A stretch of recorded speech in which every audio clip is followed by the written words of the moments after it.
ഈ സൂറത്ത് നൽകുന്ന ചില പാഠങ്ങളും ചില സന്ദേശങ്ങളും ഉണ്ട്. ഇൻഷാ അല്ലാഹ് നമുക്ക് ആ ഒരു ചെറിയ സൂറത്ത് ഈ ഒരു മണിക്കൂർ കൊണ്ട് ഇൻഷാ അല്ലാഹ് നമുക്ക് എല്ലാവർക്കും അറിയുന്ന സൂറത്താണ് സൂറത്തുൻ നസ്ർ. ഒന്ന് ഓതിക്കേ. ബിസ്മില്ലാഹിർ റഹ്മാനിർ റഹീം. ഇദാ ജാഅ നസ്റുല്ലാഹി വൽ ഫത്ഹ് വറഅയ്തൻ നാസ യദ്ഖുലൂന ഫീ ദീനില്ലാഹി അഫ്വാജാ فسبح بحمد ربك واستغفره إنه كان توابا.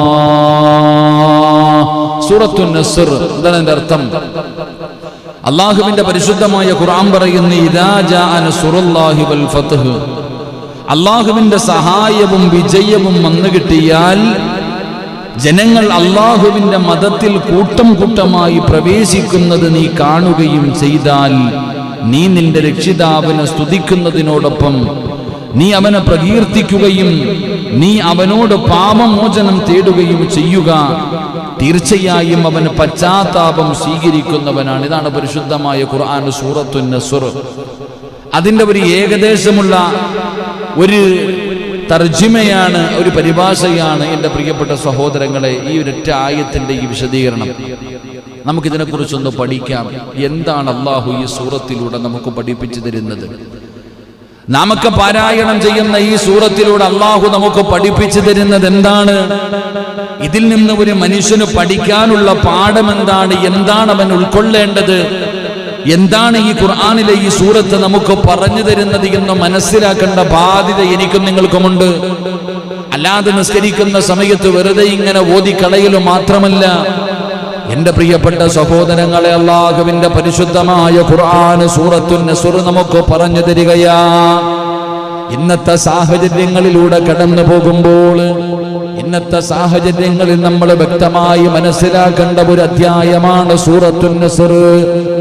ആ സൂറത്തുൻ നസ്റിൽ അല്ലാഹു സുബ്ഹാനഹു വ തആല ഒന്നാമതായിട്ട് അല്ലാഹു പറയുകയാണ്, ഖുർആൻ പൂർണ്ണമായി അവതരിപ്പിക്കട്ട അവസാന സൂറത്താണിത്. അല്ലാഹുവിന്റെ പരിശുദ്ധമായ ഖുർആനിൽ 114 അധ്യായങ്ങളുണ്ട്. ഈ 114 അധ്യായങ്ങളിൽ അവസാനമായിട്ട് ഇറങ്ങിയ അധ്യായമാണെന്ന് പണ്ഡിതന്മാര് സ്വഹാബികൾ പറഞ്ഞു തരികയാ. മഹാനായ ഉബൈദ് ഇബ്നു അബ്ദുല്ലാഹ് ഇബ്നു ഉത്ബ റളിയല്ലാഹു തആല അൻഹുവിൽ നിന്ന് നിവേദനം ചെയ്യുന്ന ഹദീസ്, ഇബ്നു അബ്ബാസ് റളിയല്ലാഹു തആല അൻഹുമാ എന്നോട് ചോദിച്ചു, ഖുർആൻ മുഴുവനായി ഒരുമിച്ച് അവതരിപ്പിക്കപ്പെട്ട അവസാനത്തെ സൂറത്തേതാ? ഇബ്നു അബ്ബാസ് റളിയല്ലാഹു തആല അൻഹു ഇവിടെ നിന്ന് ചോദിക്കുന്നു, ഖുർആൻ പൂർണ്ണമായിട്ട് ഇറക്കപ്പെട്ട അവസാനത്തെ സൂറത്തേതാ?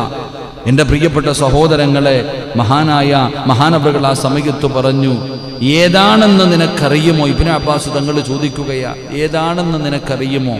എന്നിട്ട് അവിടെ നിന്ന് പറഞ്ഞു കൊടുത്തു, ഞാൻ പറഞ്ഞു തരാം. ഇദാ ജാഅ നസ്റുല്ലാഹി വൽ ഫത്ഹ് എന്ന സൂറത്താണെന്ന് മഹാനായ സയ്യിദുനാ ഇബ്നു അബ്ബാസ് റളിയല്ലാഹു തആല അൻഹു. അല്ലാഹു നമുക്ക് ഈമാൻ നൽകുമാറാകട്ടെ. സൂറത്തുൻ നസ്ർ എന്ന് പറയുന്ന ഈ അധ്യായമുണ്ടല്ലോ, ഇന്ന് പരിശുദ്ധമായ ഖുർആൻ എടുത്തു നോക്കുമ്പോൾ പടച്ചവനെ, ഒന്നാമത്തെ അധ്യായം സൂറത്തുൽ ബഖറ, രണ്ടാമത്തെ അധ്യായം സൂറത്തുൽ ആൽ ഇംറാൻ. പഠിച്ചവനെ ഇങ്ങനെ നിസാഉം മാഇദയും അൻആമും അഅറാഫുമായിട്ട് ഇങ്ങനെ സൂറത്തുകൾ നിരന്നിങ്ങനെ വെച്ചിരിക്കുകയാണ്. ഇങ്ങനെ ഘട്ടം ഘട്ടമായി അല്ലാഹുവിന്റെ പ്രവാചകൻ സല്ലല്ലാഹു അലൈഹി വസല്ലമ തങ്ങൾ 23 വർഷക്കാലം അല്ലാഹുവിന്റെ പ്രവാചകൻ ഇവിടെ ഇങ്ങനെ ഈ ഭൂമിയിൽ ഇങ്ങനെ ജീവിച്ചല്ലോ. നുബൂവത്ത് കിട്ടിയതിനു ശേഷം അല്ലാഹുവിന്റെ പ്രവാചകന് 10 വർഷം ഒരു സ്ഥലത്തും 13 വർഷം മറ്റൊരു സ്ഥലത്തും, മക്കയിലും മദീനയുമായിട്ട് അല്ലാഹുവിന്റെ പ്രവാചകന് 40ാമത്തെ വയസ്സിൽ അല്ലാഹുവിന്റെ പ്രവാചകന്റെ മുന്നിലേക്ക് മുഖറബുൽ അംലാഖ് മലക്ക് ജിബ്രീൽ ജിബ്രീൽ അലൈഹിസ്സലാം കടന്നു വരികയാണ്. ഇന്ന് പടച്ചവനെ മക്കത്ത് പോകുന്നവർക്ക് കാണാം, അല്ലാഹുവിന്റെ പ്രവാചകൻ ഇരുന്ന പരിശുദ്ധമായ ഖുർആൻ ഇറങ്ങിയ ആ പർവ്വതത്തിന്റെ മുകൾ തട്ടിലേക്ക് കടന്നു പോകാൻ എന്തൊരാഗ്രഹമെന്നറിയുമോ? വളരെ പ്രയാസപ്പെട്ടുകൊണ്ട് ഇന്നും ഏതെങ്കിലും ഒരു മനുഷ്യനാ മലയുടെ മുകളിൽ കയറണമെങ്കിൽ പടച്ചവനെ 45 മിനിറ്റോളം പാറയുടെ മുകളിലേക്ക് കഷ്ടപ്പെട്ടുകൊണ്ട് നടന്നുകൊണ്ട്, കാറ്റാണ്, വല്ലാത്ത ഭയമാണ്. അങ്ങനെ കയറി പർവ്വതത്തിന്റെ ഏറ്റവും മുകൾ തട്ടിലെത്തിയിട്ട് അവിടെ അല്പം താഴേക്ക് ഇറങ്ങുകയാണ്. എന്തിനെന്നറിയുമോ? എവിടേക്കാണ് ഇറങ്ങി പോകുന്നതെന്നറിയുമോ? ആ പർവ്വതത്തിന്റെ മുകളിൽ നിന്നിങ്ങനെ പടികളിലൂടെ താഴേക്ക് ഇറങ്ങി വന്നിട്ട് അടുത്തിരിക്കുന്ന 2 പാറകൾക്ക് ഇടയിലൂടെ പടച്ചവനെ നേരെ ഒരു മനുഷ്യന് കടന്നു പോകാൻ കഴിയില്ലല്ലോ. അതാ നടന്നു പോകാൻ കഴിയാത്ത 2 പാറക്കെട്ടുകൾ അതിന്റെ ഇടയിലൂടെ ഇങ്ങനെ ഇഴയുന്നത് പോലെ അല്ലാഹുവേ, ഊഴം കാത്ത് നിന്നിട്ട് വളരെ പ്രയാസപ്പെട്ടുകൊണ്ട് ആ പാറയുടെ ഇടയിലൂടെ ഇഴഞ്ഞങ്ങ് മുന്നോട്ട് ചെല്ലുമ്പോ ഒരു ഗുഹ കാണുകയാ. ഏത് ഗുഹയെന്നറിയുമോ? ലോകത്തിന്റെ നേതാവ് നബി മുഹമ്മദ് മുസ്തഫ സല്ലല്ലാഹു അലൈഹി വസല്ലമ തങ്ങള് 40ാമത്തെ വയസ്സ് വരെ മുത്തുനബി പോയി ഒറ്റയ്ക്കിരുന്ന ഗുഹയുണ്ടല്ലോ. അവിടെ നിന്ന് നോക്കിയാൽ, ആ ഗുഹയുടെ അടുക്കലിരുന്ന് കൊണ്ട് നോക്കിയാൽ അല്ലാഹുവിന്റെ പരിശുദ്ധമായ കഅബാലയം കാണാം. ഇങ്ങനെ നോക്കുമ്പോ അള്ളാന്റെ പരിശുദ്ധമായ കഅബ കാണാം. അല്ലാഹുവിന്റെ പ്രവാചകൻ ഒറ്റയ്ക്ക് അവിടെ പോയിരിക്കുമായിരുന്നു. ഇപ്പൊ നമുക്കതിന്റെ മുകളിൽ കയറണമെങ്കിൽ വല്ലാത്ത പ്രയാസമാണ്. എങ്കിൽ എന്റെ പ്രിയപ്പെട്ടവര്, മഹാനായ നബി മുഹമ്മദ് മുസ്തഫ സല്ലല്ലാഹു അലൈഹി വസല്ലമ തങ്ങള് 1400 വർഷങ്ങൾക്ക് മുമ്പ് അല്ലാഹുവിന്റെ പ്രവാചകൻ ഈ മലയുടെ മുകളിലേക്ക് കയറിയല്ലോ. എന്റെ പ്രിയപ്പെട്ടവരെ, ചരിത്രം പഠിക്ക്. അല്ലാഹുവിന്റെ പ്രവാചകൻ 1400 വർഷങ്ങൾക്ക് മുമ്പ് ലോകത്തിന്റെ നേതാവ് അവിടെ പോയിരിക്കുമ്പോ അല്ലാഹുവിന്റെ റസൂലിന്റെ പ്രിയപ്പെട്ട ഭാര്യ മഹദി ഖദീജ ബീബി റളിയല്ലാഹു തആല അൻഹാ തന്റെ പ്രിയപ്പെട്ട ഭർത്താവിനെ കാണാൻ പടച്ചവനെ പരിശുദ്ധമായ കഅബയുടെ ഭാഗത്ത് നിന്ന് തന്റെ ഭർത്താവിനെ കഴിക്കാനുള്ള ഭക്ഷണവുമായി പടച്ചവനെ ആ കിടക്കുന്ന ഏകാന്തവാസം നയിക്കുന്ന ആ പർവ്വതത്തിന്റെ മുകൾ തട്ടിലേക്ക് ഖദീജ ബീബി കടന്നു വന്നെന്ന് ചരിത്രം പറയുമ്പോ എത്ര പ്രയാസപ്പെട്ടിട്ടുണ്ടാകുമോ സഹോദരാ. അല്ലാഹുവേ, അവിടെ ചെന്ന് ദുആ ചെയ്യാൻ ഞങ്ങൾക്ക് നീ ഭാഗ്യം തരണേ അല്ലാ. നമ്മൾ ചിന്തിക്കേണ്ടത്, ഇപ്പം മക്കത്തും മദീനത്തും പോകുമ്പോൾ വണ്ടിക്കകത്ത് കയറ്റിയിട്ട് താഴെ കൊണ്ടുവന്ന് ഇറക്കി വിടും. പരിശുദ്ധ ഹറമിന്റെ അവിടെ നിന്ന് വണ്ടിയിൽ കയറ്റിയിട്ട് താഴെ കൊണ്ടുവന്ന് ഇറക്കി വിടും. അവിടെ നിന്ന് ആ പർവ്വതത്തിന്റെ മുകൾ തട്ട് വരെ ഒന്ന് കയറുമ്പോൾ തന്നെ നമ്മളിൽ പലർക്കും പേടിയ. നമ്മൾ ചിന്തിക്കണം, വളരെ പ്രയാസമാണ്. സത്യം പറഞ്ഞാൽ ഈ കൊളസ്ട്രോളൊക്കെ ഉള്ളവർ അവിടെ ചെല്ലുമ്പോൾ ഇത്തിരി ബുദ്ധിമുട്ട്. എന്താ അങ്ങനെ ഒന്നുമില്ല, അല്പം വെള്ളം കിട്ടണമെങ്കിൽ ഏറ്റവും മുകളിൽ കയറി പോകണം. വല്ലാതെ അണച്ചണച്ച് പ്രയാസപ്പെട്ടുകൊണ്ട് ആ പർവ്വതത്തിൻ്റെ മുകളിൽ ചെന്നിട്ട് പിന്നെ താഴേക്ക് ഇറങ്ങണം. എല്ലാവരും മോളി വരെ ചെല്ലും, താഴോട്ടിറങ്ങില്ല. കാരണം താഴേക്ക് ഇറങ്ങിക്കഴിഞ്ഞാൽ പിന്നെ 2 പാറകൾക്കിടയിലൂടെ ഇങ്ങനെ നിരങ്ങി അകത്തേക്ക് കയറണം. നേരെ ഇങ്ങനെ നടന്നു കയറാൻ കഴിയില്ല, അത്രയും പ്രയാസമാണ്. അങ്ങനെ കയറി ചെന്നിട്ടാണ് മുത്തുനബി സല്ലല്ലാഹു അലൈഹി വസല്ലമ തങ്ങൾ ഇരുന്ന ആ ഗുഹയ്ക്കകത്തിരുന്നിട്ട് ദുആ ചെയ്യാൻ. നമ്മളിപ്പോൾ പോകുമ്പോൾ നമുക്കിത്ര പ്രയാസമെങ്കിൽ 1400 വർഷങ്ങൾക്ക് മുമ്പ് അള്ളാഹുവിൻ്റെ പ്രവാചകൻ നബി മുഹമ്മദ് മുസ്തഫ സല്ലല്ലാഹു അലൈഹി വസല്ലമ തങ്ങളുടെ പ്രിയപ്പെട്ട ഭാര്യ ഖദീജ ബീവി റളിയല്ലാഹു തആല 2 പ്രാവശ്യം പോകുമായിരുന്നു എന്ന് ചരിത്രം പഠിപ്പിക്കുക. ഇത്രയും ഹറമിൻ്റെ അവിടെ നിന്ന്, ഹറമിൻ്റെ ബാക്ക് സൈഡിൽ നിന്ന് നടന്ന് അവിടെ വരെ സുബ്ഹാനല്ലാഹ് ഒറ്റയ്ക്ക്. ഒന്ന് ചിന്തിച്ചു നോക്കിക്കേ.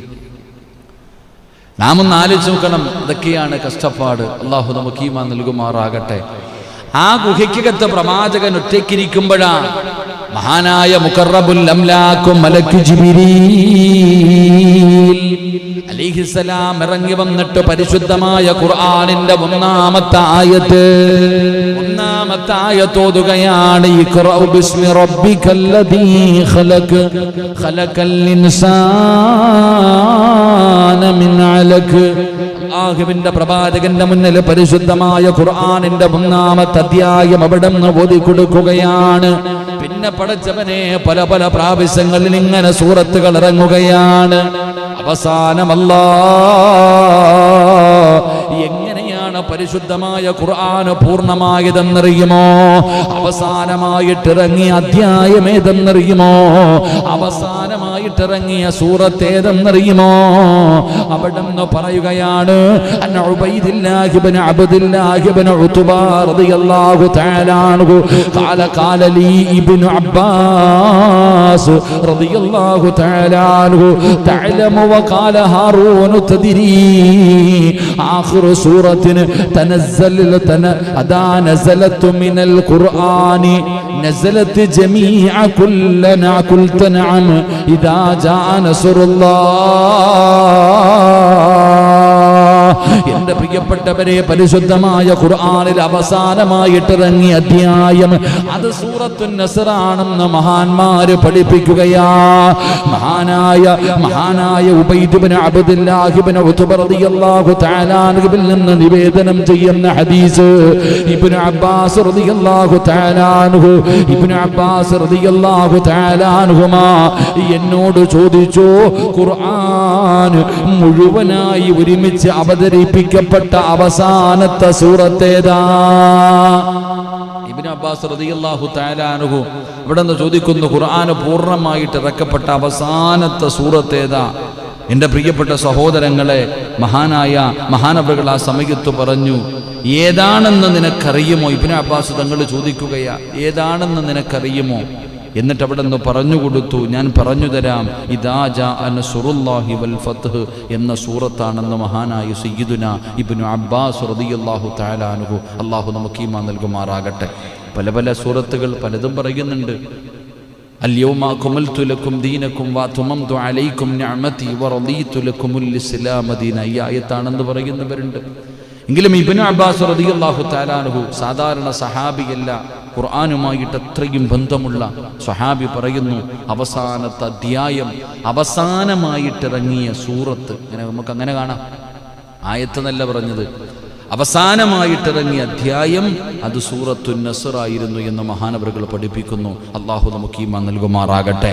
അപ്പം നാം പാരായണം ചെയ്യുമ്പോൾ ഇനി മുതൽ ഇദാ ജാഅ നസ്റുല്ലാഹി വൽ ഫത്ഹ് സൂറത്തുൻ നസ്ർ പാരായണം ചെയ്യുമ്പോൾ മനസ്സിലാക്കേണ്ട ഒന്നാമത്തെ കാര്യം ഇതാണ്, ഖുർആനിൽ അവസാനം ഇറങ്ങിയ അധ്യായം ഈ അധ്യായമാണ് അല്ലാഹുവിന്റെ പരിശുദ്ധമായ ഖുർആനിൽ അവസാനമായിട്ടിറങ്ങിയത്. ആ ബോധത്തോടു കൂടി വേണം ഞാനും നിങ്ങളും പാരായണം ചെയ്യാൻ. രണ്ടാമതായിട്ടോ, അല്ലാഹുവിൽ നിന്നുള്ള സഹായവും അന്തിമ വിജയവും ഇസ്ലാമിന് തന്നെയാ. എന്റെ പ്രിയപ്പെട്ട മുസ്ലിമേ, ഞാനും നിങ്ങളും പഠിക്കേണ്ട ഒരു പാഠമാണ്, നമ്മുടെ ഹൃദയത്തിന്റെ അകത്ത് എഴുതി വെക്കേണ്ട ഒരു കാര്യമാണ്. ഈ സൂറത്ത് പഠിപ്പിച്ചു തരുന്ന രണ്ടാമത്തെ പാഠം എന്തെന്നറിയുമോ? അവസാന വിജയം ഇസ്ലാമിനാ. അവസാന വിജയം ഇസ്ലാമിനാ. ഈ സൂറത്ത് നമുക്ക് പഠിപ്പിച്ചു തരികയാ. അല്ലാഹുവിന്റെ സഹായവും അവസാനത്തെ വിജയവും ഇസ്ലാമിന് തന്നെയാണ്. എന്റെ പ്രിയപ്പെട്ടവരെ, ഈ സൂറത്ത് അറിയിക്കുകയാണ് മക്കാ വിജയത്തിന്. ഈ സൂറത്ത് നമുക്ക് പഠിപ്പിച്ചു തരുന്ന രണ്ടാമത്തെ പാഠം അന്തിമ വിജയം, അല്ലാഹുവിന്റെ സഹായവും അന്തിമ വിജയവും ഇസ്ലാമിനാണെന്ന് ഈ ഖുർആനിന്റെ ഈ സൂറത്ത് നമുക്ക് പഠിപ്പിച്ചു തരുന്നു. അല്ലാഹു നമുക്ക് ഈമാൻ നൽകുമാറാകട്ടെ. എൻ്റെ പ്രിയപ്പെട്ട സഹോദരങ്ങളെ, മക്കാ വിജയത്തെ തുടർന്ന് അറേബ്യൻ ഭൂഖണ്ഡം മുഴുവനും ഇസ്ലാമിന് കീഴടങ്ങി. നമുക്കറിയാം മക്കാ വിജയം. എൻ്റെ പ്രിയപ്പെട്ട സഹോദരങ്ങളെ, ശത്രുക്കൾ മുഴുവനും പരാജയപ്പെട്ടു പോയി. ഇനി പിടിച്ചു നിൽക്കാൻ കഴിയാത്ത ഒരു സാഹചര്യം മക്കാ വിജയത്തെക്കുറിച്ച് നമുക്ക് പഠിക്കാൻ തന്നെയുണ്ട്. മദ്രസകളിൽ അതിനെക്കുറിച്ച് പഠിക്കാൻ. മക്കാ വിജയത്തിനു ശേഷമാണ് അറേബ്യൻ ഭൂഖണ്ഡം മുഴുവനും ഇസ്ലാമിന് കീഴടങ്ങി. അറബി മുഴുവനും സത്യവിശ്വാസികളുടെ കയ്യിലേക്ക് വന്നു. മനുഷ്യത്വം എല്ലാ നിയമങ്ങളും നടപ്പിലായത് അപ്പോഴായിരുന്നു. എൻ്റെ പ്രിയപ്പെട്ടവരെ, ഇസ്ലാമിനെ മനസ്സിലാക്കുവാനും ഇസ്ലാമിലേക്ക് ജനങ്ങൾ ഇങ്ങനെ ഒഴുകാൻ തുടങ്ങി. ഖുറൈശികൾക്ക് തന്നെ മനസ്സിലായി ഇനി മുഹമ്മദിനെയും അനുയായികളെയും പരാജയപ്പെടുത്താൻ പറ്റൂല സ്വല്ലല്ലാഹു അലൈഹി വസല്ലം. ഖുറൈശികൾക്ക് തന്നെ മനസ്സിലായി ഇനി ഒരു രക്ഷയുമില്ല, ഇനി മുഹമ്മദിനെയും തന്റെ അനുയായികളെയും പരാജയപ്പെടുത്താൻ ഒരു ശക്തിക്കും കഴിയില്ല എന്ന് പറഞ്ഞുകൊണ്ട് തോൽവി സമ്മതിക്കുന്നൊരവസ്ഥ. അള്ളാഹു നമുക്ക് ഈമാൻ നൽകി അനുഗ്രഹിക്കുമാറാകട്ടെ. നാം പഠിക്കണം, നാം മനസ്സിലാക്കണം. അള്ളാഹുവിന്റെ പ്രവാചകൻ സ്വല്ലല്ലാഹു അലൈഹി വസല്ലമ തങ്ങളെ അത്രയും വേദനിപ്പിച്ചിട്ടുണ്ട് മക്കക്കാർ. ഖുറൈശികൾ അത്രയും വേദനിപ്പിച്ചിട്ടുണ്ട്. നിങ്ങൾ ചരിത്രമെടുത്തു നോക്ക്. പ്രവാചകൻ സ്വല്ലല്ലാഹു അലൈഹി വസല്ലമ തങ്ങൾ ജനിച്ചു വളർന്ന സ്വന്തം നാട്ടിൽ നിന്ന് ആട്ടിയിറക്കിയപ്പോ അള്ളാഹുവിന്റെ പ്രവാചകൻ സ്വല്ലല്ലാഹു അലൈഹി വസല്ലമ തങ്ങളും മഹാനായ സയ്യിദുനാ അബൂബക്കർ സിദ്ദീഖ് റളിയല്ലാഹു തആല അൻഹു ഇവർ രണ്ടുപേരും മക്കയിൽ നിന്ന് മദീനയിലേക്ക് ഹിജറ പോകുകയാണ്. മക്കയിൽ നിന്ന് ഹിജറ പോകുമ്പോൾ അവസാനം അള്ളാഹുവിൻ്റെ പ്രവാചകൻ സ്വല്ലല്ലാഹു അലൈഹി വസല്ലമ തങ്ങൾ പർവ്വതത്തിൻ്റെ മുകളിൽ കയറി നിന്നിട്ട് മക്കയിലേക്ക് നോക്കിയിട്ട് റസൂലുള്ള കരയുകയാണ്. സ്വന്തം നാട് നോക്കിയിട്ട്, ജനിച്ചു വളർന്ന് കളിച്ച് നടന്നിരുന്ന സ്വന്തം നാട്, ആ നാടിനെ നോക്കിയിട്ട് പ്രവാചകൻ സ്വല്ലല്ലാഹു അലൈഹി വസല്ലമ തങ്ങൾ കരഞ്ഞു. എന്നിട്ട് സ്വന്തം നാടിനോട് വിളിച്ചു പറഞ്ഞു, മക്കയോട് പറഞ്ഞു, എനിക്ക് നിന്നെ വല്ലാത്ത ഇഷ്ടമാണ്, പക്ഷേ നിന്റെ നാട്ടുകാർ അവിടെ ജീവിക്കാൻ സമ്മതിക്കുന്നില്ല. അത്രയും പ്രവാചകൻ നിറകണ്ണുകളോടെയാണ് മക്കയിൽ നിന്ന് പോയത്. വല്ലാത്ത പീഡനങ്ങളായിരുന്നു. എൻ്റെ പ്രിയപ്പെട്ടവരെ, മുസ്ലിം ആയവരെ തെരഞ്ഞു പിടിച്ചുകൊണ്ട് ക്രൂരമായ രീതിയിൽ, ഇന്നത്തെ പോലെയുള്ള പീഡനങ്ങളൊന്നുമല്ല, വല്ലാത്ത പീഡനങ്ങളായിരുന്നു. അതുകൊണ്ട് തന്നെയാണ് സ്വഹാബത്ത് നബി സല്ലല്ലാഹു അലൈഹി വസല്ലമ തങ്ങളുടെ മുന്നിൽ വന്ന് നിലവിളിച്ചുകൊണ്ട് കരഞ്ഞുകൊണ്ട് പീഡനത്തിൻ്റെ അനുഭവങ്ങൾ പറഞ്ഞു. അവസാനം അവിടെ നിന്ന് മക്കയിൽ നിന്ന് മദീനയിലേക്ക് ഹിജറ പോകാനുള്ള അവസരം കൊടുത്തത്. എൻ്റെ പ്രിയപ്പെട്ടവരെ, ആ സ്വന്തം നാട്, അല്ലാഹുവിന്റെ പ്രവാചകൻ സ്വല്ലല്ലാഹു അലൈഹി വസല്ലമ തങ്ങൾ ജനിച്ചു വളർന്ന നാട്, ആ നാട്ടിൽ നിന്നാണ് ശത്രുക്കളെ പുറത്താക്കുന്നത്. അല്ലാഹുവിന്റെ പ്രവാചകനോടും സ്വഹാബത്തിനോടും പഠിക്കേണ്ട ഒരു പാഠമുണ്ട്. ഒരു നേതാവ് എങ്ങനെയായിരിക്കണമെന്ന് പഠിക്കേണ്ടത് ഇവിടെ നിന്നാ. അല്ലാഹുവിന്റെ പ്രവാചകൻ എന്ന് പറയുന്ന ഇസ്ലാമിന്റെ മുസ്ലിമിന്റെ നേതാവുണ്ടല്ലോ, ആ നേതാവിനെയാണ് ഇന്നത്തെ നേതാക്കന്മാര് കണ്ടുപഠിക്കേണ്ടത്. എന്റെ പ്രിയപ്പെട്ടവര്, അങ്ങനെ ഇസ്ലാമായവരെ മുസ്ലിമായവർക്കെതിരെ ഖുറൈശികൾ അവിടെ നിന്ന് അക്രമങ്ങൾ തുടങ്ങുമ്പോ, പീഡനങ്ങൾ തുടങ്ങുമ്പോ, അല്ലാഹുവിന്റെ പ്രവാചകന് സ്വഹാബത്തിനെ വിളിച്ചിട്ട് പറഞ്ഞു, സ്വഹാബാ, നിങ്ങളൊക്കെ മദീനയിലേക്ക് പൊക്കോ. പീഡനങ്ങൾ സഹിക്കാൻ കഴിയാതെ വന്നപ്പോൾ റസൂലുള്ളാഹി സ്വല്ലല്ലാഹു അലൈഹി വസല്ലമ തങ്ങൾ മിസ്അബ് തങ്ങൾ ഉൾപ്പെടെ മിസ്അബ് ഇബ്നു ആമിർ റളിയല്ലാഹു തആല പല സ്വഹാബികളോടും പറഞ്ഞു, നിങ്ങളൊക്കെ മക്കയിൽ നിന്ന് മദീനയിലേക്ക് പൊക്കോ. സാധാരണ നിങ്ങൾ മനസ്സിലാക്കണം, സാധാരണ ആദ്യം പോകുന്ന നേതാവാണ്. ഇപ്പൊ തന്നെ പ്രകടനങ്ങളും പ്രതിഷേധങ്ങളൊക്കെ നടക്കാറുണ്ടില്ലേ? ലാത്തി ചാർജ് വന്ന ആദ്യം ആര് ഓടും? ഏത് നേതാവാ പടിയുള്ളെന്ന്? എന്താ സജീനെ? ലാത്തി ചാർജത്തിലും നേതാക്കന്മാർക്കൊന്നും അടികിട്ടണില്ലല്ലോ. സ്വന്തം ശരീരമല്ലേ ആദ്യം നോക്കേണ്ടത്. നബി സല്ലല്ലാഹു അലൈഹി വസല്ലമ തങ്ങൾ പറഞ്ഞു, നിങ്ങൾ എല്ലാവരും പോയി, ഇനി അവശേഷിക്കുന്നത് മക്കത്ത് നബി സല്ലല്ലാഹു അലൈഹി വസല്ലമ തങ്ങൾ, അബൂബക്കർ സിദ്ദീഖ് തങ്ങൾ, അലിയാര് തങ്ങൾ, അങ്ങനെ തുടങ്ങിയ പ്രായം ചെന്ന കുറെ പ്രായം ചെന്ന സഹാബികൾ, ബാക്കി എല്ലാവരും പോയി. എല്ലാവരും പോയതിനു ശേഷമാണ് മഹാനായ നബിയിന റസൂലുള്ളാഹി സ്വല്ലല്ലാഹു അലൈഹി വസല്ലം, അതാ നേതാവെന്ന് പറഞ്ഞ, അങ്ങനെ എല്ലാവരും പോയതിനു ശേഷം, എല്ലാവരും സേഫായതിനു ശേഷം അവസാനമാണ് പ്രവാചകൻ സ്വല്ലല്ലാഹു അലൈഹി വസല്ലം തങ്ങൾ പോകുന്നത്. അപ്പോഴാണ് മുത്തുനബി നിറകണ്ണുകളോടെ പറഞ്ഞിട്ട് പോയത്. സ്വന്തം നാടിനോട് വല്ലാത്ത സ്നേഹമായിരുന്നു. അവസാനം മദീനത്ത് പോയതിനു ശേഷം ഒരുപാട് യുദ്ധങ്ങൾ ചെയ്ത് അവസാനം മക്കാ വിജയം അല്ലാഹുവിന്റെ റസൂലിന്റെ കയ്യിലേക്ക് കിട്ടുകയാണ്. മുസ്ലിമീങ്ങൾ വിജയിക്കുകയാണ്. എൻ്റെ പ്രിയപ്പെട്ടവരെ, ആ വിജയം കിട്ടിയതിന് ശേഷമാണ് പലതും ഇസ്ലാമിന്റെ കയ്യിലേക്ക് കടന്നു വന്നത്. നിങ്ങൾ ചരിത്രം പഠിക്കണമല്ലോ. അല്ലാഹുവിന്റെ പ്രവാചകൻ സ്വല്ലല്ലാഹു അലൈഹി വസല്ലമ തങ്ങൾ സഹാബത്തിന്റെ കയ്യിൽ പറഞ്ഞു കൊടുത്തു. സഹാബത്ത് എന്തിനോട് പറഞ്ഞു കൊടുത്തു? കിസ്രയെയും കൈസറുമെല്ലാം തകർന്നു പോകുന്നതിനെ കുറിച്ച്, അവരുടെ സിംഹാസനവും അവരുടെ കിരീടങ്ങളും അവരുടെ വളകൾ പോലും ഏത് സഹാബിയുടെ കയ്യിലാണ് കിടക്കുന്നതെന്ന് മഹാനായ നബി മുഹമ്മദ് മുസ്തഫ തങ്ങൾ പറഞ്ഞു കൊടുത്തു. നിങ്ങൾ മനസ്സിലാക്ക്, ബദറിന്റെ രണാങ്കണമൊക്കെ നിങ്ങൾ പഠിക്കണം. പ്രവാചകൻ ഇങ്ങനെ കാണിച്ചു കൊടുത്തു. ഇവിടെ കിടക്കും മുത്തുബ, ഇവിടെ കിടക്കും അബൂജഹല്, ഇവിടെ കിടക്കും മുത്തുബത്ത്, ഇവിടെ കിടന്ന് മരിക്കും ശൈബത്ത്, വരച്ച് കാണിച്ചു കൊടുത്തു. നാളെ ഇവിടെയാണ് വീണ് മരിക്കുന്നത് എന്ന്. അതാ മുത്തുനബി സല്ലല്ലാഹു അലൈഹി വസല്ലം അവിടെ നിന്ന് പറഞ്ഞു, നിങ്ങൾ എന്തിനാ പേടിക്കണേ? മുത്തുനബിയുടെ മുന്നിൽ വന്നിട്ട് പീഡനങ്ങളെ കുറിച്ച് പറഞ്ഞ സ്വഹാബിയുടെ കയ്യിൽ പിടിച്ചിട്ട് പറഞ്ഞു, കിസ്രയുടെ കിസ്രയുടെ ഭരണാധികാരിയുടെ കയ്യിൽ കിടക്കുന്ന വള നിന്റെ കയ്യിൽ കിടക്കും. കാണിച്ചു കൊടുത്തു നബി സല്ലല്ലാഹു അലൈഹി വസല്ലം തങ്ങൾ. എൻ്റെ പ്രിയപ്പെട്ടവരെ, നമ്മൾ പഠിക്കണം.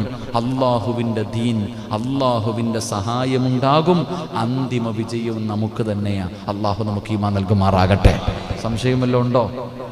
സംശയം വല്ലതും ഉണ്ടോ? ഒരു സംശയമില്ല. ഈ ഓളവും ബഹളമൊക്കെ വെറുതെയാ. നിങ്ങളിപ്പം തന്നെ എടുത്തു നോക്ക്, എന്തൊക്കെയായിരുന്നു മലപ്പുറം കത്തി, എന്തൊക്കെയായിരുന്നു. ഇപ്പോൾ വല്ലതും ഉണ്ടോ? എന്തൊക്കെയായിരുന്നു? കമിഴ്ന്ന് കിടത്തിയിട്ട് തുപ്പിയതുപോലെ ഇപ്പൊ അവരുടെ തലയുടെ മുകളിലേക്ക് തന്നെ കണക്കുകളൊക്കെ വന്നപ്പോ, എൻ്റെ പ്രിയപ്പെട്ട സഹോദരങ്ങളെ, നമ്മളൊക്കെ ഇങ്ങനെ കഞ്ചാവും കള്ളും കൊടുത്തിട്ട് അടിച്ചുകൊണ്ട് വരികയാണെന്ന് പറഞ്ഞ് പ്രസംഗിച്ച അച്ഛൻ ഇപ്പൊ കണക്ക് കണ്ടപ്പോൾ കണ്ണ് തള്ളിയിട്ട് തിരിഞ്ഞു നിൽക്കുക, പറഞ്ഞു പോയല്ലോ എന്ന് ആലോചിച്ചിട്ട്. എക്കരയാണെങ്കിലും അവസാനം നമ്മുടെ കയ്യിൽ തന്നെ വരും. അള്ളാഹുവിൻ്റെ സഹായവും അന്തിമ വിജയവും നമുക്ക് തന്നെയാ. അള്ളാഹു നമുക്ക് പഠിക്കാൻ ഭാഗ്യം നൽകുമാറാകട്ടെ.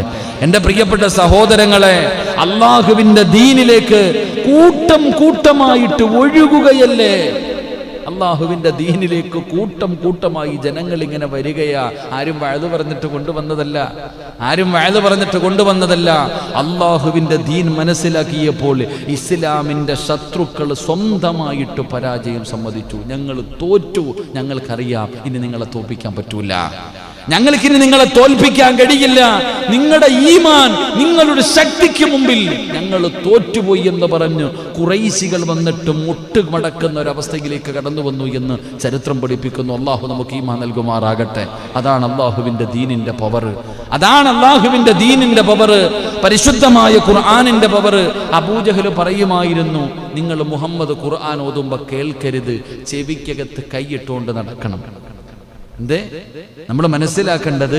മുഹമ്മദ് പറയുന്നത് നിങ്ങൾ ആരും കേൾക്കരുത്. ആദ്യം പറഞ്ഞു അബൂജഹൽ മുത്തുബയൊക്കെ പറഞ്ഞു, മുഹമ്മദ് പറയുന്നത് കേൾക്കരുത്, അവൻ പറയുന്നത് കേൾക്കാൻ പാടില്ല. അവസാനം പലരും പറയുന്നു, ഓൻ പറയുന്നതൊക്കെ ഞങ്ങൾ കേൾക്കുന്നുണ്ട്. അപ്പൊ പറഞ്ഞു ചെവിക്കകത്ത് കൈയിട്ടേക്കാൻ. കാരണം എന്തേ? കേട്ട് കഴിഞ്ഞാൽ നന്നായി പോകും. ഖുർആൻ ഓതുന്നത് കേട്ടാൽ നിങ്ങൾ കേൾക്കാത്തവരെ പോലെ നടക്കണം. കാരണം നിങ്ങൾ നന്നായി പോകും ആ പേടിച്ചിട്ട്. എന്നാ നിങ്ങൾ മനസ്സിലാക്ക്, ഒരു പാതിരാത്രിയിൽ മഹാനായ നബി മുഹമ്മദ് മുസ്തഫ സല്ലല്ലാഹു അലൈഹി വസല്ലമ തങ്ങൾ വീടിനകത്തിരുന്ന് ഖുർആൻ ഓതുകയാ. രാത്രി നോക്കുമ്പോൾ ഒരാൾ തലയിൽ തുണിയിട്ടിട്ട് പതുങ്ങിയിരിക്കുന്നു. കുറച്ചപ്പുറത്തേക്ക് നോക്കുമ്പോൾ അവിടെ വേറൊരാളിരിക്കുന്നു. എൻ്റെ പ്രിയപ്പെട്ട സഹോദരങ്ങളെ, പ്രവാചകൻ സല്ലല്ലാഹു അലൈഹി വസല്ലമ തങ്ങൾ ഖുർആൻ ഓതുന്നത് നിർത്തിയപ്പോൾ എഴുന്നേറ്റ് പോകുമ്പോൾ 3 പേരും പരസ്പരം കണ്ടു. 1 അബൂജഹൽ, 2 ഉത്ബത്ത്, 3 ശൈബത്ത്. ഇവർ പകല് മുഴുവനും പറഞ്ഞു മുഹമ്മദ് ഖുർആൻ ഓതുന്നതും പറയുന്നതും കേൾക്കരുത് എന്ന് പറയുന്നവരാ. പക്ഷെ നീ എന്തിനാളിയാ വന്നേ? നമ്മൾ ചോദിക്കൂലേ? അവിടെ നിന്ന് ചോദിച്ച അബൂജഹൽ ചോദിച്ചു, നീ രാത്രി ഇവിടെ വന്നേ എന്തിനാ? ഇത്രയൊക്കെയാണെങ്കിലും മുഹമ്മദ് ഓതണത് കേൾക്കാൻ നല്ല രസമുണ്ട്, അതുകൊണ്ട് വന്നതാണ്. അപ്പോഴേ ഒരു പറയണം, നമ്മൾ പകല് മുഴുവൻ ജനങ്ങളോട് പറയുന്നത് ഇത് കേൾക്കാൻ പാടില്ല എന്നല്ല, അതുകൊണ്ട് വരരുത് കേട്ടോ, ഇനി വരരുത്. ശരി, ഇനി നമ്മൾ വരൂല്ല. എൻ്റെ പ്രിയപ്പെട്ടവരെ, പിറ്റേ ദിവസം രാത്രി 3 എണ്ണം അവിടെ തന്നെ ഉണ്ടായിരുന്നു. പിറ്റേ ദിവസം ഇവര് വന്നു. കാരണം അപ്പോഴും പറഞ്ഞത് എന്തോ മനസ്സ് വല്ലാതെ കേൾക്കാൻ കൊതിക്കുകയാ. അത്രയും മനോഹരമാണ് പരിശുദ്ധമായ ഖുർആൻ. അള്ളാഹു നമുക്ക് ഈമാൻ നൽകുമാറാകട്ടെ. എൻ്റെ പ്രിയപ്പെട്ടവരെ, ആ ഖുർആൻ അന്തിമ വിജയം നമുക്കാണ്. ആരൊക്കെ തകർക്കാൻ നോക്കിയാലും, ഏതെല്ലാം ശക്തികൾ പരിശ്രമിച്ചാലും, പടച്ചവനെ നമുക്കാണ് അന്തിമ വിജയമെന്ന് പരിശുദ്ധമായ ഖുർആൻ. ജനങ്ങൾ ഒഴുകുകയാണ്, അല്ലാഹുവിന്റെ ദീനിലേക്ക് ജനങ്ങൾ ഇങ്ങനെ ഒഴുകുകയാണ്. പലരും പരാജയപ്പെട്ടു പോകുകയാണ്. ഇന്ന് ലോകത്തിന്റെ നാനാഭാഗങ്ങളിൽ കടന്നുകൊണ്ടിരിക്കുന്നതും അത് തന്നെയാണ്. അല്ലാഹുവിന്റെ പരിശുദ്ധമായ ദീനിലേക്ക് ജനങ്ങൾ ഇങ്ങനെ ഒഴുകുന്നത് കണ്ടപ്പോ സഹിക്കാൻ പറ്റുന്നില്ല.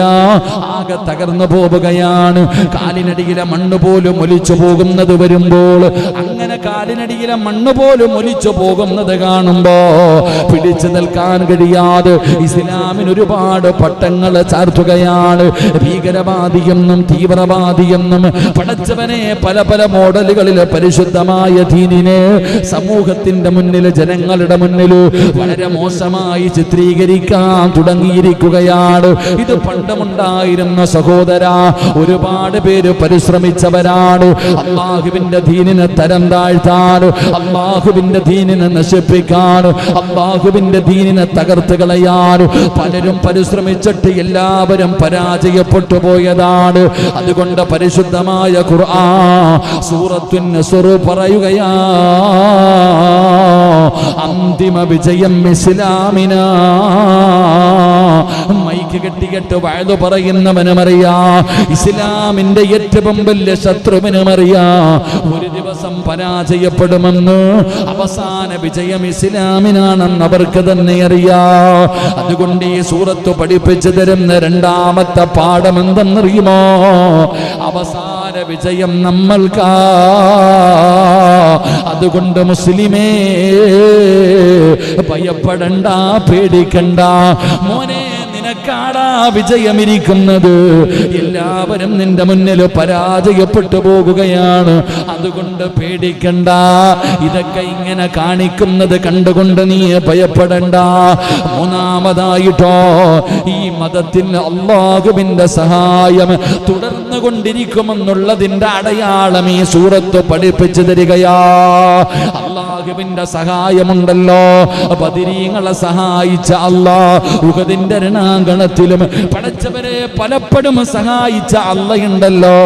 അവരെ മാത്രമല്ല സഹായിക്കുന്നത്, നമ്മളെയും സഹായിക്കുമെന്നുള്ളതിനുള്ള ഒരു തെളിവുണ്ട്. എന്റെ പ്രിയപ്പെട്ടവരെ, വിജയവും സഹായം ലഭിച്ചതിന് ശേഷമുള്ള നിർദ്ദേശം, അതിനവനോട് നന്ദി കാണിക്കാനും അവനെ സ്തുതിക്കുന്നതിനോടൊപ്പം അവനെ പ്രകീർത്തനം നടത്തുവാനും ഖുർആൻ പറയുകയാ.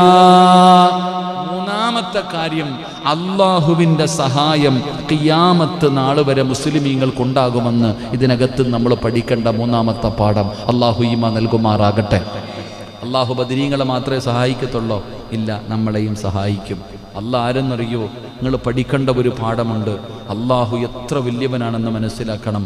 എൻ്റെ പ്രിയപ്പെട്ട സഹോദരങ്ങളെ, പരിശുദ്ധമായ കഅബാലയം, അല്ലാഹുവിൻ്റെ പരിശുദ്ധമായ കഅബാലയം പൊളിക്കുന്നതിന് വേണ്ടി അബ്രഹത്തും അബ്രഹത്തിൻ്റെ ആനപ്പടയും വരികയാണ്. നിങ്ങൾ മനസ്സിലാക്കണം, എല്ലാവരും കഅബാലയത്തിലേക്ക് പോകുന്നു. മക്കയിലേക്ക് ജനങ്ങൾ മുഴുവനും ഒഴുകുന്നത് കണ്ടപ്പോൾ അബ്രഹത്തിന് സഹിക്കുന്നില്ല. അബ്രഹത്ത് സ്വന്തം നാട്ടിൽ കഅബയെ പോലെ ഒന്ന് പണിതു ജനങ്ങൾ അങ്ങോട്ട് അടുപ്പിക്കാൻ. പക്ഷെ തോറ്റുപോയി, അവിടെ നിന്ന് പരാജയപ്പെട്ടു പോയി. അവസാനം ചരിത്രം പറയുന്നു, അബ്രഹത്ത് ആനപ്പടയുമായിട്ട് അല്ലാഹുവിൻ്റെ കഅബാലയം പൊളിക്കാൻ വരികയാണ്. ആ സമയത്ത് എൻ്റെ പ്രിയപ്പെട്ട സഹോദരങ്ങളെ, പ്രവാചകൻ സല്ലല്ലാഹു അലൈഹി വസല്ലമ തങ്ങളുടെ മൂത്താപ്പ അബ്ദുൽ മുത്തലിബാണെന്ന് തോന്നുന്നു, നമുക്കെല്ലാവർക്കും ചരിത്രമറിയാം. കാലിൽ വരെ പിടിച്ചിട്ട് പാപ്പ അവിടെ നിന്ന് മൂത്താപ്പയോട് പറഞ്ഞു, ഷഹാദത്ത് കലിമ പറ, ഞാൻ രക്ഷപ്പെടുത്താം. എൻ്റെ പ്രിയപ്പെട്ടവരെ, നിങ്ങൾ മനസ്സിലാക്കേണ്ടത്, അബ്രഹത്തും തൻ്റെ അനുയായികളും ആനപ്പടയുമായിട്ട് പരിശുദ്ധമായ കഅബാലയത്തിനെ തകർക്കാൻ വരുമ്പോൾ ആരോ വന്നിട്ട് അബൂതാലിബിനോട് പറഞ്ഞു, അബ്രഹത്ത് അല്ലാഹുവിൻ്റെ കഅബാലയം തകർക്കാൻ വരുന്നുണ്ട്. എൻ്റെ പ്രിയപ്പെട്ടവരെ, നിങ്ങൾ മനസ്സിലാക്കണം, അങ്ങനെ പറഞ്ഞിട്ട് പോകുമ്പോൾ അവിടുന്ന് മഹാനവറുകൾ കഅബാലയത്തിൻ്റെ കില്ല പിടിച്ചിട്ട് പറഞ്ഞ ഒരു വാക്കുണ്ട്, കഅബയുടെ നാഥ, നിന്റെ പള്ളി തകർക്കാൻ, നിന്റെ ഭവനം തകർക്കാൻ അബ്രഹത്തും ആനപ്പടയും വരുന്നുണ്ട്. നിന്റെ വീട് നീ തന്നെ നോക്കിക്കൊള്ളണം. ഇത് പറഞ്ഞതാരാ? ഒരു ഉസ്താദല്ല. നിങ്ങൾ മനസ്സിലാക്കേണ്ടത്, അല്ലാഹുവിൻ്റെ പരിശുദ്ധമായ കഅബയുടെ കില്ല പിടിച്ചിട്ട് പറഞ്ഞു, കഅബയുടെ നാഥ, നിന്റെ വീട് തകർക്കാൻ വരുന്നുണ്ട്, നീ നോക്കിക്കൊള്ളണം. എൻ്റെ പ്രിയപ്പെട്ടവരെ, നിങ്ങൾ ചരിത്രമെടുത്ത് നോക്ക്. അല്ലാഹുവിൻ്റെ പരിശുദ്ധമായ ഖുർആൻ പറയുന്നു, അലം തറ കൈഫ ഫഅല റബ്ബുക ബിഅസ്ഹാബിൽ ഫീൽ അലം യജഅൽ കൈദഹും ഫീ തദ്ലീൽ വഅർസല അലൈഹിം ത്വയ്റൻ അബാബീൽ. അബാബീൽ, എൻ്റെ പ്രിയപ്പെട്ട സഹോദരങ്ങളെ, അബ്രഹത്തിനെയും തൻ്റെ ആനപ്പടയും അല്ലാഹു തകർത്തത് ചെറിയ കിളികളുണ്ടല്ലോ, നമുക്കറിയാം, ചെറിയ കിളികൾ, അബാബീൽ എന്ന് പറയുന്ന പക്ഷികൾ നരകത്തിൻ്റെ തീയുടെ കല്ലുകൾ കൊണ്ടുവന്ന് അവരുടെ ചുണ്ടിൽ നിന്ന് താഴേക്കിട്ടുകൊണ്ട് ആ വലിയ സൈന്യത്തെ തകർത്തു കളഞ്ഞു എന്ന് ചരിത്രം പഠിപ്പിക്കുകയാണ്. അള്ളാഹു ഈമാൻ നൽകുമാറാകട്ടെ. പക്ഷെ നമ്മൾ മനസ്സിലാക്കണം, അള്ളാഹുവിൻ്റെ സഹായം ഈ കഅബാലയം ഒരു ദിവസം പൊടിക്കും. ഈ കഅബയാണ് ഒരു ദിവസം കഅബയുടെ മുകളിൽ കയറി നിന്ന്, എൻ്റെ പ്രിയപ്പെട്ടവരെ, ഒരു വികലാംഗനായ മനുഷ്യനാണ് കഅബ പൊളിക്കുന്നത് എന്ന് ചരിത്രം പഠിപ്പിക്കുന്നുണ്ട്. അള്ളാഹു നമുക്ക് ഈമാൻ നൽകുമാറാകട്ടെ. അതുകൊണ്ട് അള്ളാഹുവിൻ്റെ സഹായം ഖിയാമത്ത് നാൾ വരെ ഈ മുസ്ലിം ഉമ്മത്തിനുണ്ടാകുമെന്ന് ഈ ഖുർആനിൻ്റെ ആയത്ത് നമുക്ക് പഠിപ്പിച്ചു തരുന്നു. അള്ളാഹു നമുക്ക് ഈമാൻ നൽകുമാറാകട്ടെ. അതുകൊണ്ട് മൂന്നാമതായി നമ്മൾ പഠിക്കേണ്ടത് അള്ളാഹുവിൻ്റെ സഹായമാണ്. ആ റബ്ബിന്റെ സഹായം നമുക്കുണ്ടാകുമെന്ന് ഈ സൂറത്ത് നമുക്ക് പഠിപ്പിക്കുമ്പോ, എൻ്റെ പ്രിയപ്പെട്ട സഹോദരാ, അള്ളാഹുവിന്റെ പ്രവാചകൻ സല്ലല്ലാഹു അലൈഹി വസല്ലമ തങ്ങളോട് പടച്ചവനെ അവിടെന്ന് പറഞ്ഞത് എന്തെന്നറിയുമോ? ഈ സൂറത്തിൽ രണ്ട് ആയത്തുകൾ, രണ്ട് അടയാളങ്ങൾ പറയുകയാണ്. രണ്ടടയാളങ്ങളാണ് പറഞ്ഞു തരുന്നത്. ഒന്നാമത്തെ അടയാളം എന്തെന്നറിയുമോ? ഈ മതത്തിനുള്ള സഹായം തുടർന്നു കൊണ്ടിരിക്കും. അല്ലാഹുവിന്റെ റസൂൽ സല്ലല്ലാഹു അലൈഹി വസല്ലമ തങ്ങളോട് പറയുകയാണ്, ഇദാ ജാ നസ്റുല്ലാഹി വൽ ഫത്ഹു വറഅയ്തൻ നാസ യദ്ഖുലൂന ഫീ ദീനില്ലാഹി അഫ്വാജാ. അവിടെന്ന് പറയുകയാണ്, ജനങ്ങൾ ഇങ്ങനെ കൂട്ടം കൂട്ടമായി അല്ലാഹുവിന്റെ ദീനിലേക്ക് കടന്നു വരുന്നത് കണ്ടാൽ പടച്ചവനെ എവിടെന്ന് പറയുന്നു അല്ലാഹുവിന്റെ സഹായം കിട്ടുമെന്ന്. പിന്നെ എവിടെന്ന് പറയുന്ന മൂന്നാമത്തെ കാര്യം എന്തെന്നറിയുമോ? എന്റെ പ്രിയപ്പെട്ട സഹോദരങ്ങള്, അല്ലാഹുവിന്റെ സഹായം ഉറപ്പായിട്ടും ഉണ്ടാകുമെന്ന്. മറ്റൊരു സമുദായത്തിനും കിട്ടാത്ത, മറ്റൊരു ജനതയ്ക്കും കിട്ടാത്ത ഒരു പ്രത്യേകമായിട്ടുള്ള പരിഗണന അല്ലാഹുവിന്റെ ഭാഗത്ത് നിന്ന് ഉണ്ടാകുമെന്ന് ഈ സൂറത്ത് പഠിപ്പിച്ചു തരികയാ. നാലാമത്തെ കാര്യം എന്തെന്നറിയുമോ? മഹാനായ നബി മുഹമ്മദ് മുസ്തഫ സല്ലല്ലാഹു അലൈഹി വസല്ലമ തങ്ങളുടെ വഫാത്ത് അടുത്തിരിക്കുന്നു എന്നുള്ള സൂചനയാണ്. മുത്തുനബിയുടെ മരണം അടുത്തിരിക്കുകയാണ്. അല്ലാഹുവിന്റെ പ്രവാചകന്റെ വഫാത്ത് അടുത്തിരിക്കുന്നു എന്നുള്ളതിനുള്ള സൂചനയാണ് ഈ സൂറത്തെന്ന് ചരിത്രം പറയുകയാ. അൻ ഇബ്നു ഉമർ റളിയല്ലാഹു തആല അൻഹു ഖാല അൻസല ഹാദിഹി സൂറ ഇദാ ജാ നസ്റുല്ലാഹി വൽ ഫത്ഹ് അലാ റസൂലില്ലാഹി സ്വല്ലല്ലാഹു അലൈഹി വസല്ലം. അവിടെ പറയുക, ഈ സൂറത്ത് പഠിപ്പിച്ചു തരുന്ന മൂന്നാമത്തെ പാഠം, നാലാമത്തെ പാഠം, അള്ളാഹുവിൻ്റെ പ്രവാചകന്റെ വഫാത്ത് അടുത്തു എന്നുള്ളതിന് ആദ്യത്തെ അടയാളം ഈ സൂറത്തായിരുന്നു. അള്ളാഹു നമുക്ക് ഈമാൻ നൽകുമാറാകട്ടെ. ഇബ്നു ഉമർ റളിയല്ലാഹു തആല അൻഹു നിവേദനം ചെയ്യുന്ന ഹദീസ്, അത് മഹാനവറുകൾ പറയുന്നു, അള്ളാഹുവിൻ്റെ സഹായവും വിജയവും വന്നു കിട്ടിയാൽ എന്ന ഈ സൂറത്ത് നബിക്ക് ഇറങ്ങിയത് അയ്യാമു തശ്രീഖിന്റെ മധ്യത്തിലായിരുന്നു. വിടവാങ്ങാൻ സമയമായിരിക്കുന്നു എന്നത് ഉമർ റളിയല്ലാഹു തആല അൻഹുവിന് മനസ്സിലായെന്ന. ഈ സൂറത്ത് ഇറങ്ങിയപ്പോൾ പ്രവാചകൻ സല്ലല്ലാഹു അലൈഹി വസല്ലമ തങ്ങൾ ഇത് പറഞ്ഞപ്പോൾ ഉമർ റളിയല്ലാഹു തആല അൻഹു ഇരുന്ന് കരഞ്ഞു. അവിടെ നിന്ന് ചോദിച്ചു, എന്തേ ഉമറേ, അള്ളാഹുവിൻ്റെ പരിശുദ്ധമായ ദീൻ പൂർണ്ണമായി കഴിഞ്ഞാൽ, എന്തേ പറയുന്നത്? ഇത് ജനങ്ങൾ ഇസ്ലാമിലേക്ക് കടന്നു വന്നു കഴിഞ്ഞാൽ, ഇസ്ലാം പൂർണ്ണമായി കഴിഞ്ഞാൽ പിന്നെ ഒരു പ്രവാചകന്റെ ആവശ്യമില്ലല്ലോ. അങ്ങയുടെ വഫാത്ത് അടുത്തു എന്നതിനുള്ള സൂചനയുണ്ട്. മഹാനായ നബിയുനാ റസൂലുള്ളാഹി സ്വല്ലല്ലാഹു അലൈഹി വസല്ലം ഒന്ന് ചിരിക്കുക മാത്രമാണ് ചെയ്തത് എന്ന് ചരിത്രം പഠിപ്പിക്കുന്നു. എൻ്റെ പ്രിയപ്പെട്ട സഹോദരങ്ങളെ, നമ്മൾ പഠിക്കണം. മഹാനായ ഇബ്നു അബ്ബാസ് റളിയല്ലാഹു തആല അൻഹു നിവേദനം ചെയ്യുന്നു, ബദർ യുദ്ധത്തിൽ പങ്കെടുത്തിരുന്ന വൃദ്ധന്മാരോടൊപ്പം ഒരു വലിയ സംഭവം തന്നെ ഇതിനകത്ത്. ചെറുപ്പമോ വലിപ്പത്തിനൊന്നും കാര്യമില്ല. ചിലർക്ക് പ്രായമായി, നിങ്ങൾ ചിന്തിക്കേണ്ട ഒരു കാര്യം, മഹാനായ ഇബ്നു അബ്ബാസ് റളിയല്ലാഹു തആല അൻഹുവിന്റെ ചരിത്രം പറയുകയാണ്. ബദർ യുദ്ധത്തിൽ പങ്കെടുത്ത സഹാബികൾ അവർക്ക് ഇസ്ലാമി സഹാബത്തിന്റെ ഇടയിൽ ഏറ്റവും മഹത്വമുള്ളവരാ ബദരീങ്ങൾ. അള്ളാഹു അവരുടെ ബറക്കത്ത് കൊണ്ട് നമ്മളെ രക്ഷപ്പെടുത്തുമാറാകട്ടെ. അള്ളാഹു രക്ഷപ്പെടുത്തുമാറാകട്ടെ. മജ്ലിസുന്നൂറൊക്കെ ഇപ്പോൾ മജ്ലിസുന്നൂറൊക്കെ പാരായണം ചെയ്യണം നമുക്ക് ഇൻഷാ അല്ലാഹ്. റബീഉൽ അവ്വലൊക്കെ വരുമ്പോൾ ബദരീങ്ങൾ അള്ളാഹുവിൻ്റെ ഖബർ സിയാറത്ത് ചെയ്യാൻ ഭാഗ്യം നൽകുമാറാകട്ടെ. വലിയ മഹത്വമുള്ളവരാ. അപ്പോൾ മഹാനായ ഇബ്നു അബ്ബാസ് റളിയല്ലാഹു തആല അൻഹു പറയുന്നു, ബദർ യുദ്ധത്തിൽ പങ്കെടുത്തിരുന്ന വൃദ്ധന്മാരോടൊപ്പം, ബദർ യുദ്ധത്തിൽ പങ്കെടുത്തിരുന്ന പ്രായമുള്ള സ്വഹാബികൾ ഇരിക്കുമ്പോൾ ഉമർ റളിയല്ലാഹു തആല അൻഹു അദ്ദേഹത്തിൻ്റെ സദസ്സിലേക്ക് ഇബ്നു അബ്ബാസ് റളിയല്ലാഹു തആല അൻഹുവിനെ പിടിച്ചിരുത്തും. ഇബ്നു അബ്ബാസ് തങ്ങൾ ചെറിയ കുട്ടിയാണ്. ഈ പ്രായമുള്ള ആൾക്കാരുടെ ഇടയിൽ ഈ ചെറിയ കുട്ടിയെ പിടിച്ചിരുത്തുമ്പോൾ സ്വാഭാവികമായിട്ട് നമുക്കറിയാമല്ലോ എന്താ. അപ്പോൾ ഇവർക്ക് തന്നെ ഇങ്ങനെ ചോദിക്കാൻ തുടങ്ങി, എന്തിനാ ഈ ചെറിയ കുട്ടിയെ പിടിച്ചിരുത്തണേ, എന്തിനാ? ഇബ്നു ഉമർ ഇബ്നുൽ ഖത്താബ് റളിയല്ലാഹു തആല അൻഹുവിനോട് ചോദിക്കുകയാ, എന്തിനാ ഈ കുട്ടിയെ പിടിച്ചിരുത്തുന്നത്? എൻ്റെ പ്രിയപ്പെട്ട സഹോദരങ്ങളെ, അവിടെ നിന്നൊന്നും മിണ്ടിയില്ല. ഒരിക്കൽ ഈ കുട്ടി ആരാണെന്ന് അവിടെ നിന്ന് പഠിപ്പിച്ചു കൊടുത്തു. ഉമർ ഇബ്നുൽ ഖത്താബ് റളിയല്ലാഹു തആല അൻഹു ഇദാ ജാഅ നസ്റുല്ലാഹി എന്ന് പറയുന്ന ഈ സൂറത്ത് ഇറങ്ങിയപ്പോൾ ബദരീങ്ങൾ, ബദറിൽ പങ്കെടുത്ത സ്വഹാബികൾ ഉൾപ്പെടെ ആ പ്രായമുള്ളവരെ എല്ലാവരെയും വിളിച്ചു നിർത്തിയിട്ട് ചോദിച്ചു, എന്താണ് നിങ്ങൾക്ക് ഇതിൽ നിന്ന് മനസ്സിലാകുന്നത്? ഇങ്ങനൊരു ആയത്തിറങ്ങി, എന്താണ് നിങ്ങൾക്ക് മനസ്സിലാകുന്നത്? ആ സമയത്ത് അവരുടെ കൂട്ടത്തിലുള്ള പ്രായമുള്ളവരൊക്കെ അവിടെ നിന്ന് പറഞ്ഞു കൊടുത്തു, എന്താണ് നിങ്ങൾ മനസ്സിലാക്കിയത്? അവിടെ നിന്ന് പറഞ്ഞു കൊടുത്തു, എൻ്റെ പ്രിയപ്പെട്ട സഹോദരങ്ങളെ, ഞാൻ വിചാരിക്കുന്നത്. എന്നിട്ട് അദ്ദേഹം ചോദിച്ചു, ഇദാ ജാഅ നസ്റുല്ലാഹി വൽ ഫത്ഹ്, അള്ളാഹുവിൻ്റെ സഹായവും വിജയവും വന്നാൽ എന്ന് അള്ളാഹു പറഞ്ഞതിനെപ്പറ്റി നിങ്ങൾ എന്താണ് പറയുന്നത്? അവരിൽ ചിലർ പറഞ്ഞു, നമുക്ക് സഹായം ലഭിക്കുകയും വിജയം വന്നിരിക്കുകയും ചെയ്താൽ അള്ളാഹുവിനെ സ്തുതിക്കണം, ഇതാണ് ഇതിനർത്ഥമെന്ന്. അങ്ങനെ എല്ലാവരും ഓരോന്നും പറഞ്ഞു. അവസാനം ഉമർ റളിയല്ലാഹു തആല അൻഹു ഈ ഇബ്നു അബ്ബാസ് റളിയല്ലാഹു തആല അൻഹു ചെറിയ കുട്ടിയാ, ആ കുട്ടിയോട് ചോദിച്ചു, നീ എന്താ പറയണേ? ആ സമയത്ത് ആ കുട്ടി പറഞ്ഞു കൊടുത്തു, അള്ളാഹുവിൻ്റെ പ്രവാചകൻ സല്ലല്ലാഹു അലൈഹി വസല്ലം തങ്ങളുടെ വഫാത്ത് അടുത്തിരിക്കുന്നു എന്നാണ് ഈ ആയത്ത് പഠിപ്പിക്കുന്നത്. അള്ളാഹു ഈമാൻ നൽകുമാറാകട്ടെ. അവിടെ അതാണ് ഉമർ റളിയല്ലാഹു തആല അൻഹു പറഞ്ഞു, ആ പറഞ്ഞതാണ് സത്യം. പ്രായത്തിൽ കാര്യമില്ല എന്ന് അവിടെ നിന്ന് മനസ്സിലാക്കണം.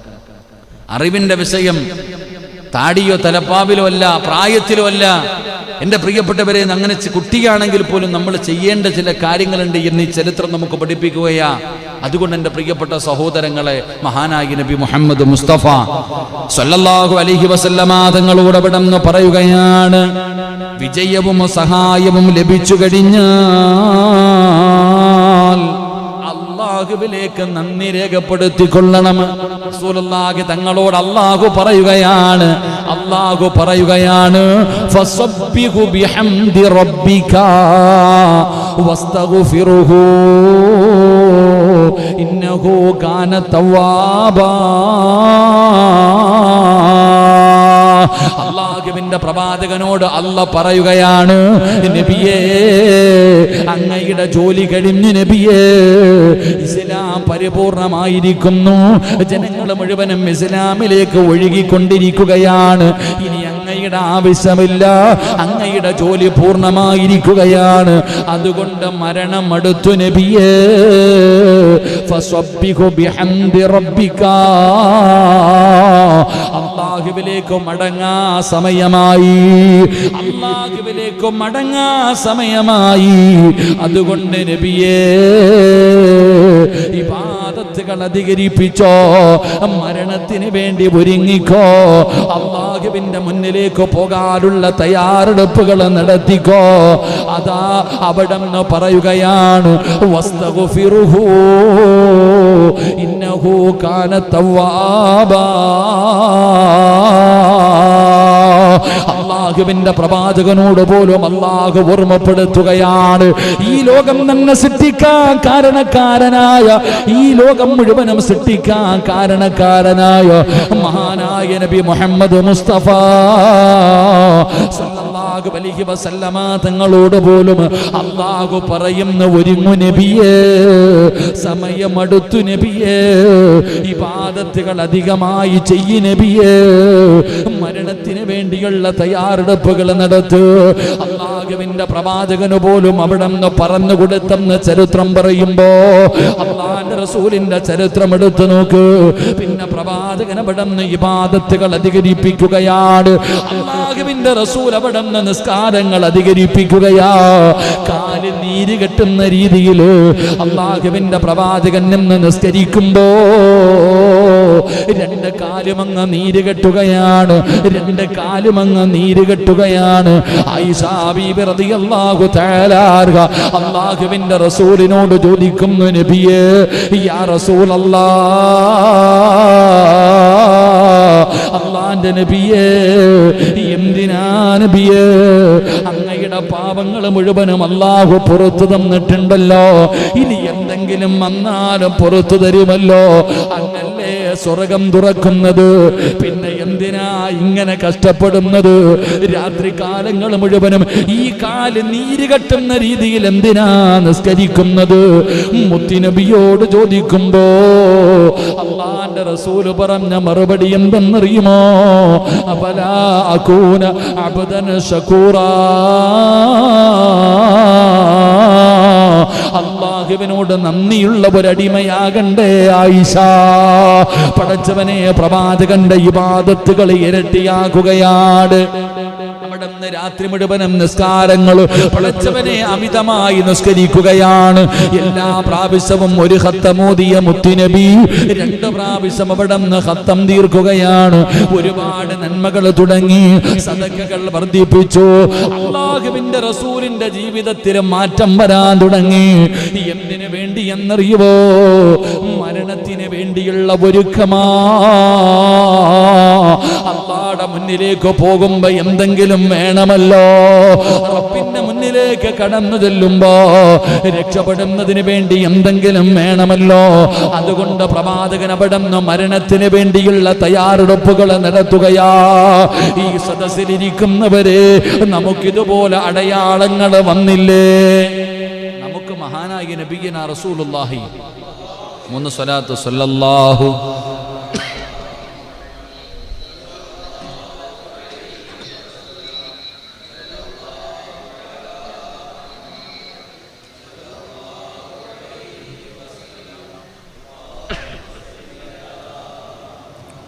യാ റബ്ബി സ്വല്ലി അലൈഹി വസല്ലം. പ്രവാചകൻ സല്ലല്ലാഹു അലൈഹി വസല്ലമ തങ്ങളുടെ മുന്നിൽ ജിബ്രീൽ അലൈഹിസ്സലാം വന്നിട്ട് പറഞ്ഞു കൊടുത്തു, നബിയെ മരണം അടുത്തു, ഇനി ഇങ്ങനെ നടന്നാ പോരാ, റെഡിയായിക്കോ, ഒരുങ്ങിക്കോ, തയ്യാറെടുപ്പുകൾ നടത്തിക്കോ. അള്ളാഹു നമുക്ക് ഈമാൻ നൽകുമാറാകട്ടെ. നമുക്ക് ജിബ്രീൽ വരുവോ? നമുക്ക് ജിബ്രീൽ വരുവോ? പറ മനുഷ്യന്മാരെ, വരുവോ? സിറാജ മരണം അടുത്തിട്ടുണ്ട്, ഒരുങ്ങിക്കോ എന്ന് വന്ന് പറയുവോ? പറയുവോ? ഇല്ല. പിന്നെ ആര് വരും? പിന്നെ ആര് വരും? ഇങ്ങോട്ട് ഇനി ആര് വരും? അസ്രായീൽ പിന്നെ വരത്തുള്ളൂ. അടയാളങ്ങൾ വന്നു കഴിഞ്ഞു മരണത്തിന്റെ. നമുക്ക് വഹിയൊന്നും വരത്തില്ല, നമുക്ക് ഖുർആനിന്റെ ആയത്തൊന്നുമില്ല, നമ്മളെടുക്കൽ അടയാളങ്ങൾ പറയാൻ ആരും വരത്തില്ല. അടയാളം വരും, അടയാളങ്ങൾ വരും. ചരിത്രം പറയുന്നു, എൻ്റെ പ്രിയപ്പെട്ട സഹോദരങ്ങളെ, യാക്കൂബിന് അവിടുന്ന് ചരിത്രം പറയുന്നു.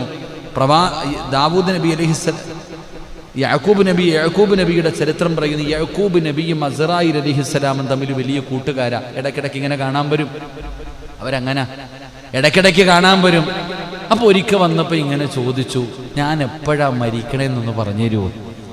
എൻ്റെ മരണം എപ്പോഴാണെന്നൊന്ന് പറഞ്ഞു തരുമോ? അപ്പൊ പറഞ്ഞു, അത് അള്ളാഹ്ക്ക് മാത്രമേ അറിയത്തുള്ളൂ, അത് അള്ളാഹുവിനെ മാത്രമേ അറിയൂ. ഒരാൾ മരിക്കണം എപ്പോഴാന്ന് പറയാം. വമാ തദ്രി നഫ്സുൻ ബി അയ്യി അർദിൻ തമൂത്ത്. ഒരാളുടെ മരണം അള്ളാഹ്ക്ക് അറിയത്തുള്ളൂ, എനിക്കറിയത്തില്ല. അപ്പൊ ചോദിച്ചു, വല്ല അടയാളമെങ്കിലും, എൻ്റെ മരണം അടുത്തു എന്നതിന് വല്ല അടയാളമെങ്കിലും ഉണ്ടോ? മരിക്കാൻ പേടി കൊണ്ടൊന്നുമല്ല, ഒന്ന് ഒരുങ്ങിയിരിക്കാനാ, ഒന്ന് തയ്യാറാകുന്നതിന് വേണ്ടിയ വല്ല അടയാളവുമുണ്ടോ? ആ സമയത്ത് പറഞ്ഞു കൊടുത്തു, മരണം വരുന്നതിന് മുമ്പ് 3 അതിഥികൾ വരും. 3 അതിഥികൾ വരും, അവർ വന്നിട്ടേ ഞാൻ വരത്തുള്ളൂ. ഇത്രേ പറഞ്ഞുള്ളൂ.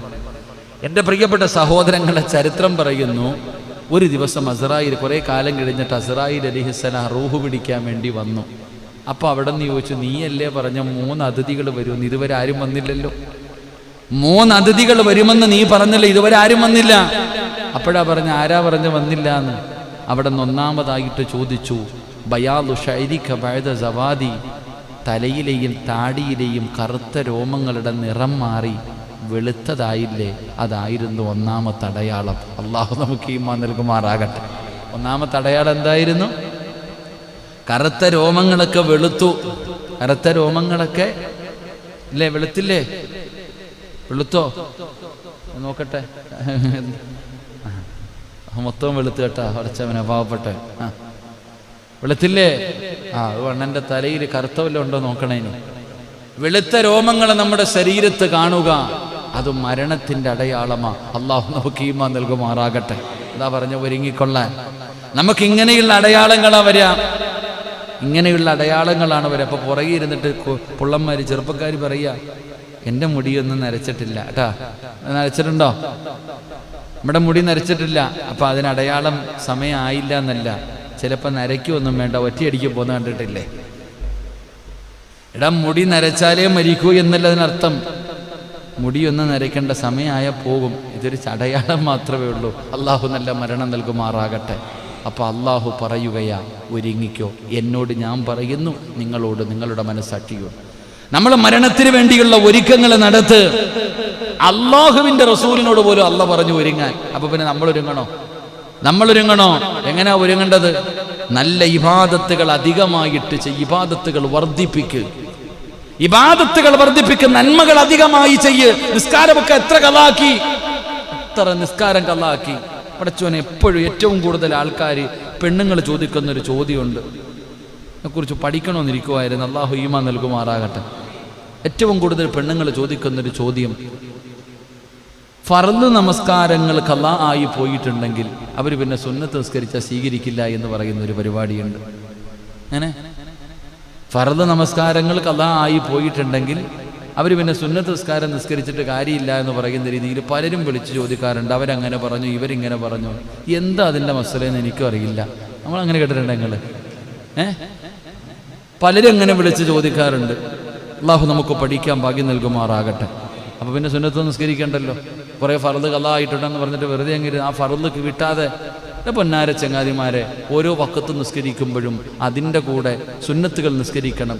ആ സുന്നത്ത് നിസ്കരിക്കുന്ന സമയത്ത് ജീവിതത്തിൽ ഖളാ ആയിപ്പോയ ഒരു ഫർദ് നിസ്കാരത്തെ ഖളാ വീട്ടി നിസ്കരിക്കുന്നു എന്ന് പറഞ്ഞ് നിസ്കരിച്ചാൽ 2 പ്രതിഫലവും കിട്ടത്തില്ലേ? അല്ലാഹു ഈമാൻ നൽകുമാറാകട്ടെ. ളുഹറിന് ശേഷം 4 റക്അത്ത് സുന്നത്ത് നിസ്കരിക്കണ്ടേ? സുന്നത്ത് നിസ്കരിക്കില്ലേ? എൻ്റെ ജീവിതത്തിൽ ഖളാ ആയിപ്പോയ ഒരു ളുഹറിൻ്റെ ഫർദ് ഞാൻ അള്ളാഹുവെ നിസ്കരിക്കുന്നു എന്ന് പറഞ്ഞ് നിയ്യത്ത് ചെയ്തിട്ട് ആ ഫർദ് അങ്ങ് നിസ്കരിച്ച 2 പ്രതിഫലവും കിട്ടൂലേ? നമ്മളങ്ങനെ അങ്ങനെ നമ്മൾ മുതലാക്കേണ്ടത്.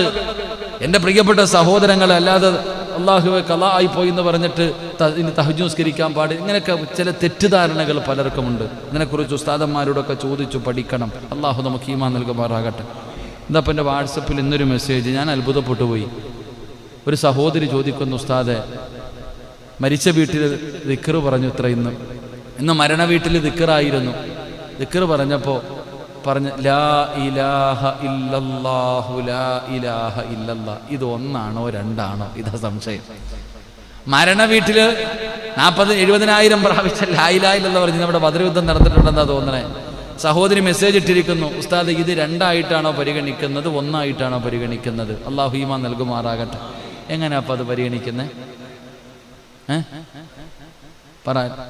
നമ്മളെങ്ങനെ ഒന്ന് പറഞ്ഞ മരണ വീട്ടിൽ നമ്മൾക്ക് വീട്ടിൽ പറയത്തില്ല ദിക്ർ എങ്ങനെ പറയണേ? ലാ ഇലാഹ. അങ്ങനെ ഇതെത്ര ദിക്ർ? 1 ആണോ 2 ആണോ? അൽഹംദുലില്ലാഹ്, അല്ലാഹു ഈമാൻ നൽകുമാറാകട്ടെ.